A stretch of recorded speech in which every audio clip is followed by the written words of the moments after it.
Olá, esse é o Poder Entrevista. Eu sou Paulo Silva Pinto, editor sênior do Poder 360. Vou entrevistar o presidente do Instituto Amazônia Mais 21, Marcelo Tomé da Silva de Almeida. Ele também é presidente da Fiero, a Federação das Indústrias do Estado de Rondônia, e vice-presidente da CNI, a Confederação Nacional da Indústria.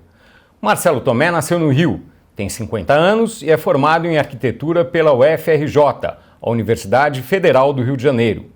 Tem MBA em Gestão Empresarial pela Fundação Getúlio Vargas. Marcelo Tomé, muito obrigado por essa entrevista. Paulo, é um prazer atender o convite, conversar com a sua audiência, falar um pouco de Instituto Amazônia Mais 21, falar de Amazônia, de desenvolvimento econômico, de CNI, enfim. É uma grande oportunidade e um prazer estar aqui com você. Agradeço também a todos os web espectadores que assistem a este programa. Esta entrevista está sendo gravada no estúdio do Poder 360 em Brasília, em 11 de dezembro de 2024. Eu começo essa entrevista perguntando: como é possível aumentar a renda das pessoas na Amazônia e o ganho, a lucratividade das empresas? Gerando bons negócios e negócios sustentáveis, Paulo. Eu acho que o grande enfrentamento que precisa ser feito na Amazônia é superar o alto grau de informalidade que a economia local tem. Na medida em que a gente endereça soluções para o desenvolvimento econômico, originando negócios estruturados, pequenos ou grandes, mas todos, obviamente, numa lógica sustentável, que promovam a inclusão socioeconômica, eu diria que isso atende e responde à sua pergunta de incrementar renda, gerar dignidade e prosperidade para a população amazônica, que são quase 30 milhões de brasileiros que hoje são obrigados a conviver com o menor IDH do país. Quais as atividades econômicas que podem se desenvolver mais na região? Pelo Instituto Amazônia Mais 21, a gente identificou não somente setores tradicionais, que são portadores de futuro, a exemplo de uma pecuária sustentável e responsável, da agricultura igualmente responsável, seja agricultura familiar, seja extensiva, mas também novos setores ligados a uma economia verde, uma economia de baixo carbono. Aqui a gente está falando da sociobioeconomia, de uma bioeconomia mais ampla que conecte as possibilidades de desenvolvimento de negócios a partir do bioma amazônico com atividades industriais, a exemplo de cosméticos, de fármacos, tecidos e tantos outros que a ciência já tem descortinado e identificado como sendo possíveis e escaláveis. Igualmente, o setor florestal, há uma pressão muito forte por recuperação de mata, né, de floresta. Então, a agenda de restauro florestal, eu diria que é uma agenda central, não só para atender essa necessidade de recuperação florestal, mas também de resgate de umidade na região amazônica, e o setor florestal, ele demanda muita mão de obra. Então, é uma agenda que, primeiro, tem muito investimento disponível. Do ponto de vista técnico, a ciência brasileira já tem razoável domínio das diferentes técnicas necessárias para replantio de floresta amazônica e o componente de formação profissional preparando mão de obra para atender esse setor que precisa crescer e que tem não só políticas públicas, mas também apetite do setor financeiro para incrementá-lo. É preciso dinheiro público também para isso? Sem dúvida nenhuma. Definição de políticas públicas adequadas que olhem a Amazônia como destino de investimentos para projetos estruturantes, e aqui eu falo também, eu incluo a questão de infraestrutura. Eu penso que parte do atraso na região amazônica se deve a uma discussão que ela tem infligido à reunião um atraso secular, que é se pode ou não pode ter infraestrutura na Amazônica em todas as suas dimensões. Eu acho que a gente precisa evoluir enquanto sociedade para a discussão de uma infraestrutura adequada à Amazônia. O que eu quero dizer com isso? A discussão de infraestrutura na Amazônia é como fazer, e não se pode ou não deve ser feita. Então, o papel do Estado é fundamental para impulsionar caminhos regulares, formais, lícitos, atraindo investidores privados e organizando o ecossistema e o ambiente regulatório para que o ambiente de negócio seja favorável ao setor privado. É possível reduzir a zero o desmatamento na Amazônia? Paulo, essa é uma pergunta complicada de dizer, até porque você tem um componente do que o Estado, a legislação brasileira, autoriza. Aqui eu me permito diferenciar o que é o desmatamento ilegal do que é o desmatamento legal permitido. A supressão vegetal. A supressão vegetal que o Código Florestal autoriza na região amazônica na ordem de 20%, né, de sua terra, né, do total de terra que você tem. Na medida em que a gente endereça novas soluções e demonstrando que a floresta em pé vale mais, e conseguir entregar de fato isso para o dono da floresta, eu acho que a gente substitui a lógica da supressão vegetal para a transformação em pasto ou numa agricultura de baixa qualidade, ou mesmo no simples desdobramento dessa madeira para vender a qualquer preço, para a estruturação de novos negócios.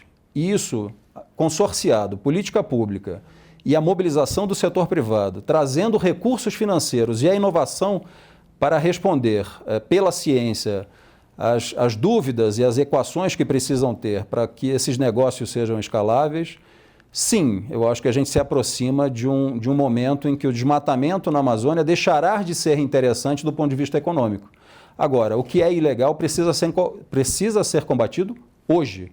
E o Brasil não tem sido suficiente, o Estado brasileiro não tem sido suficiente para refrear, para reprimir o desmatamento ilegal na região. Isso é um problema crônico e que afeta a imagem do Brasil, inclusive no ambiente externo. Como resolver isso?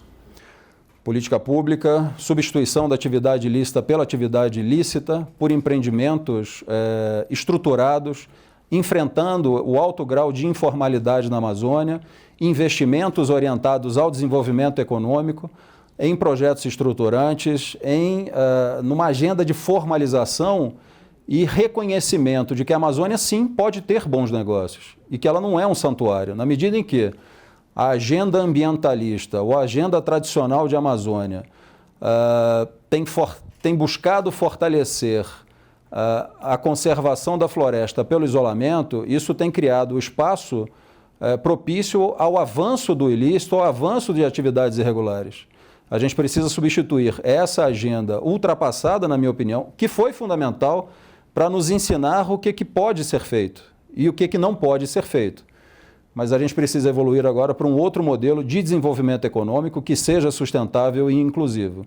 Isso vai ajudar a promover a inclusão da população amazônica de forma regular, em bons empregos, gerando renda, dignidade e prosperidade a essa população, e me incluo nessa população, já que vivo em Rondônia há mais de 25 anos, ao tempo em que a conservação da floresta se dará pela destinação econômica desta, e não mais enxergar a floresta apenas como santuário ou problema a ser superado. O que é possível pensar em termos de recuperação da floresta? Qual é a perspectiva de ter áreas, digamos assim, em vez de desmatadas, rematadas, né? Quer dizer, com o mato voltando, a vegetação quase original voltando? Qual é a perspectiva disso? O número exato do que é possível ser recuperado na Amazônia eu não tenho. Em Rondônia nós fizemos um estudo pela Federação das Indústrias do nosso estado, a Fiero, que identificou que 70% das áreas abertas no passado e que do ponto de vista fundiário são regulares, hoje estão subutilizadas ou degradadas do ponto de vista econômico. Ou seja, o incremento de produção agrícola ou pecuária pode ser feito em cima dessas áreas regulares que hoje estão absolutamente subutilizadas. E Rondônia tem experimentado esse movimento. Simultaneamente, adicionar soluções em que a ciência já demonstrou que o ganho de produtividade, seja no setor pecuário ou mesmo no setor agrícola, ele tem uma razoável alavancagem na medida em que você consorcia essas atividades. Então, integração lavoura, pecuária, floresta é uma ótima solução para uma agenda nova, tanto da pecuária quanto da produção agrícola no estado, recuperando estas áreas que hoje estão subutilizadas, sem demandar o avanço de 1 milímetro sobre floresta natural.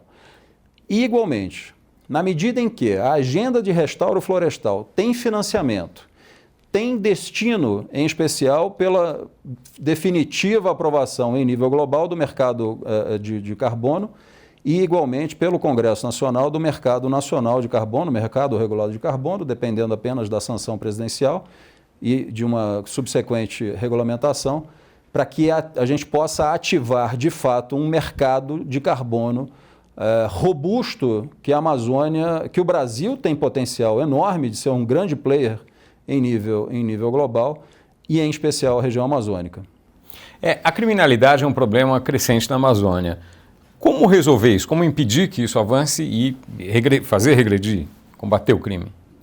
Paulo, eu como empresário enxergo a atividade econômica lícita como um caminho adequado para que o espaço ao cometimento do crime seja cada vez menor. Obviamente, isso é um papel do Estado, é uma agenda de comando e controle, e ela precisa ter mais contundência e compreensão dos desafios, na medida em que hoje há um grande problema permeando toda a região amazônica ligada a atividades criminosas. Como o mercado de carbono, que o senhor mencionou, vai poder contribuir para a preservação e para o desenvolvimento econômico da Amazônia? Bom, são várias dimensões de mercado de carbono, né, ou de carbono que você pode emitir. Florestal é um deles.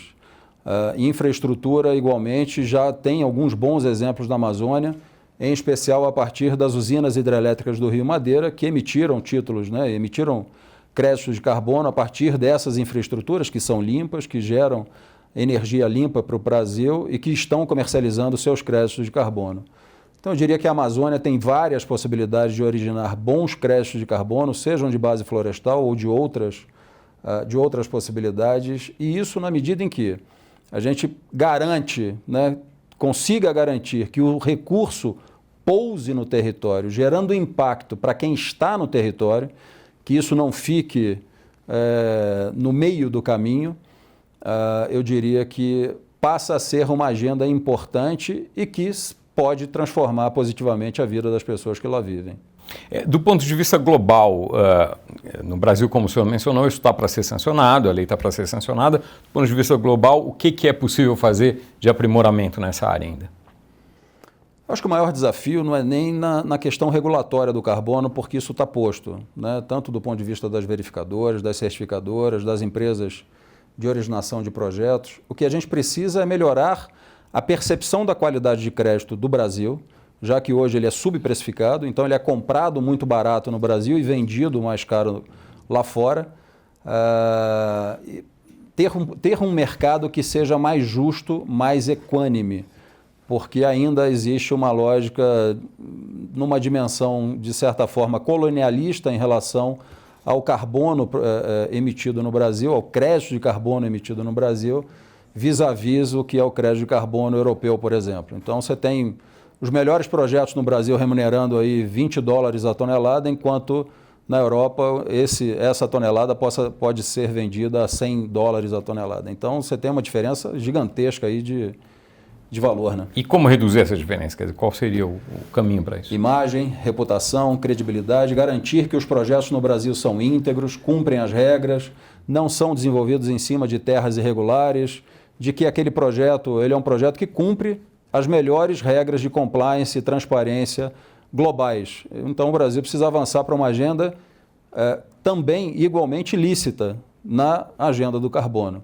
para que, do ponto de vista reputacional, o crédito de carbono brasileiro seja percebido com a mesma qualidade que o crédito de carbono europeu ou de outros países, outras regiões. Qual a sua avaliação sobre a demarcação de novas terras, áreas para indígenas? Paulo, eu vou me permitir responder a sua pergunta trazendo uma experiência que vivemos no Instituto Amazônia Mais 21. Alguns anos atrás, eu recebi uma ligação de uma liderança indígena de Rondônia, nos convidando a conhecer seu território, pedindo ajuda para que elaborássemos um plano de desenvolvimento econômico para aquele território. E a frase que marcou é a seguinte: eu não quero mais a tutela da FUNAI. Eu quero poder gerar renda, desenvolver, do ponto de vista econômico, o meu território para garantir o atendimento às necessidades do meu povo. Eu acho que isso responde um pouco à sua pergunta de que marcar terra para quê e para quem, com qual sentido? sem que isso esteja devidamente respondido, a gente pode estar criando mais áreas vulneráveis à expansão do crime na região amazônica. Numa perspectiva de que sejam feitas todas as boas ações que vocês defendem no Instituto Amazônia Mais 21 e que outras pessoas também defendem, em quanto tempo, qual o horizonte de ter a Amazônia numa situação diferente da de hoje? Olha, difícil essa pergunta, mas eu diria que a gente tem hoje uma convergência muito poderosa de forças favoráveis a uma agenda correta para a Amazônia. Você tem um governo federal que demonstra absoluto compromisso com a agenda para uma economia de baixo carbono, para a Amazônia, reconhecendo que a centralidade dos processos e dos projetos e das ações devam ser as pessoas, os 30 milhões de brasileiros que estão na região. Igualmente, há um reposicionamento do setor financeiro brasileiro compreendendo que precisa empreender esforços para originar bons projetos e projetos estruturantes na região amazônica. E, definitivamente, a compreensão de que o setor privado tem um papel a cumprir nessa agenda. Por isso propusemos o Instituto Amazônia Mais 21.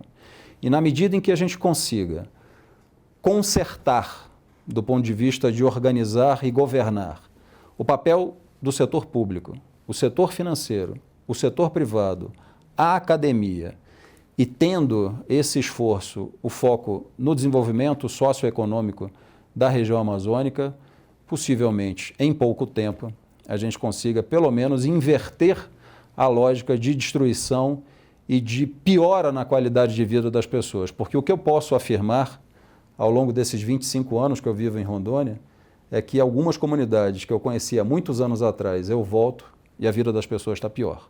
Isso é inaceitável. Então, é urgente que nós consigamos inverter essa curva descendente de desenvolvimento humano na Amazônia para uma agenda de desenvolvimento econômico sustentável e inclusivo que promova o bem-estar das pessoas que estão lá. Caminhando para o final dessa entrevista, qual a sua expectativa em relação à COP30, que será em 2025 em Belém? Bom, na minha opinião, a COP30 tem que acontecer em Belém, é a COP da Amazônia, eu tenho me posicionado a favor disso. E eu diria que já há uma grande mobilização brasileira para que a COP seja um grande sucesso. E nós, pelo setor produtivo, nos organizamos e assumimos o compromisso de que, para além do que temos feito em relação ao painel do clima da ONU, que é levar a mensagem do que a indústria brasileira tem feito, quais são os projetos de descarbonização da produção industrial, e isso a gente tem feito com bastante competência, diversos setores brasileiros têm feito isso com enorme compromisso, mas é estruturar um portfólio de projetos, seja do setor industrial, seja para o turismo sustentável, desenvolvimento das cidades, bioeconomia, carbono, restauro florestal, porque o que a gente não pode perder é a oportunidade de capturar a atenção e o compromisso do visitante que virá ao Brasil, que virá à Amazônia, e demonstrar a ele que sim, o Brasil está pronto para receber investimentos em larga escala para a alavancagem de uma nova economia. As dúvidas em relação à acomodação de pessoas, à logística em Belém, qual a sua avaliação sobre isso? É uma preocupação real? Paulo, eu tenho certeza que vai dar tudo certo. Eu diria que o governo do estado está fazendo um esforço enorme, por meio do seu governador, Helder Barbalho, para preparar a cidade de Belém. O setor privado de Belém, igualmente, está se preparando para atender os visitantes. E a gente vai saber, do nosso jeito brasileiro, resolver as questões, ainda que não em definitivo, como algumas vezes acontecem, mas que durante a COP funcionarão para receber o visitante em alto nível. E o mais importante é a mensagem que a gente vai deixar e o exercício da presidência da COP, que eu diria que essa COP da Amazônia pode ser e deve ser a disrupção de que o Brasil é um país que não sabe respeitar as regras do ponto de vista ambiental e colocar o Brasil na liderança da agenda para uma nova economia global, uma economia sustentável. Algo que não tenha sido perguntado aqui, que o senhor gostaria de comentar? Paulo, somente agradecer o convite e me colocar sempre à disposição para contribuir com você, com o Poder 360 e com toda a sua audiência. Marcelo Tomé da Silva de Almeida, muito obrigado por essa entrevista ao Poder 360. Eu que agradeço. Agradeço também a todos os web espectadores que assistiram este programa. Essa entrevista foi gravada no estúdio do Poder 360 em Brasília, em 11 de dezembro de 2024.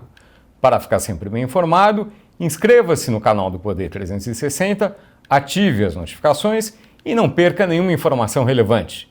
Muito obrigado e até a próxima. Poder Monitor. Acesse agora e ganhe 30 dias grátis.